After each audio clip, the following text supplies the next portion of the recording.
Grabbing everything they could, Palestinians fled Gaza's largest city, fearing for their lives after Israel's military gave more than 1 million people just 24 hours to clear out. It happened to our grandfathers in the past. It's happening to us now. We're forced out of our land. Gaza is destroyed, says this man.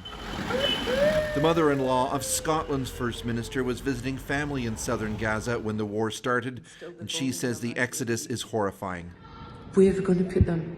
But my thought is, all these people in the hospital cannot be evacuated.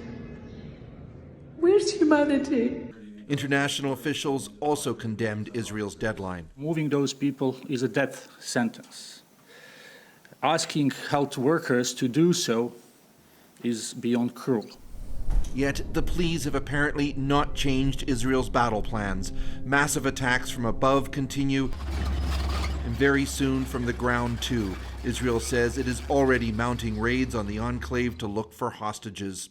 Fully aware of the growing international fury over their tactics, Israel's military showed off a freezer full of unidentified bodies from Hamas's massacre. It's not what we usually do, but I know that from tomorrow the world is going to call us war criminals again. We do not attack children. Hamas uses their children and families and civilians as human shields. We don't do that. All over the occupied West Bank, there were clashes between Israeli soldiers and crowds who came out to show solidarity with those in Gaza. We're right on the edge of the Kalandia refugee camp on the West Bank, and people are burning tires here so that the smoke camouflages them in case Israeli soldiers come. There's a lot of anger here. The violence is spiraling here too.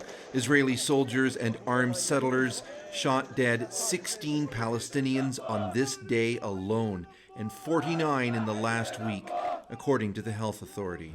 People in the West Bank are so angry that they're ready to throw themselves and die and kill for the sake of Gaza, he told us. We also met some Palestinians from Gaza stranded in the West Bank. They were among the many thousands who had jobs in Israel and now are not allowed to go home. The only place for them to stay is at a rec center in Ramallah.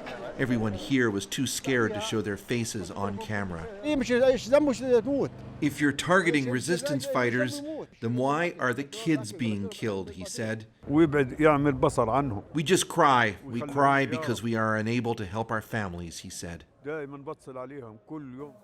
As we saw, Chris, you were in the West Bank. The situation there already volatile. The Hamas attacks must be adding more tension. Well, Israel has really clamped down on the movements of Palestinians, Ian, a lot of restrictions. There are over 100 Israeli settlements very close to Palestinian communities that the UN says are illegal, and a lot of the settlers there carry guns, and the Palestinians claim that they are suffering retaliation for what has happened in Gaza, and Israel's military isn't doing anything to stop it. All right. Chris Brown, thank you. The widely expected Israeli ground assault is complicated by the more than 100 hostages Hamas took into Gaza during their brutal invasion of Israel last weekend. Paul Hunter is in Jerusalem tonight. And Paul, we're already hearing about raids by Israeli forces in Gaza. Yeah, it's not small news.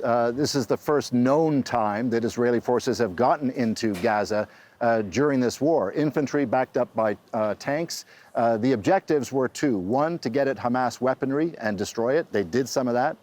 Two was to try to find the hostages, or at least evidence, information that could lead them toward the hostages. And evidently, they did get some of that. But yeah, infantry inside Gaza. Perhaps a precursor of the larger assault to come. And beyond whatever information they got during these incursions, do we have anything solid on the location or condition of the hostages? Yeah, no, is the short answer. Still a mystery. Hamas today was talking about 13 of the hostages having been killed by Israeli airstrikes. Israel denies that. Didn't happen, they say. They've got intel on the inside that says Hamas is not telling the truth on that. But as to the whereabouts or the condition of the hostages, still a mystery, Ian. Paul Hunter, once again, in Jerusalem tonight.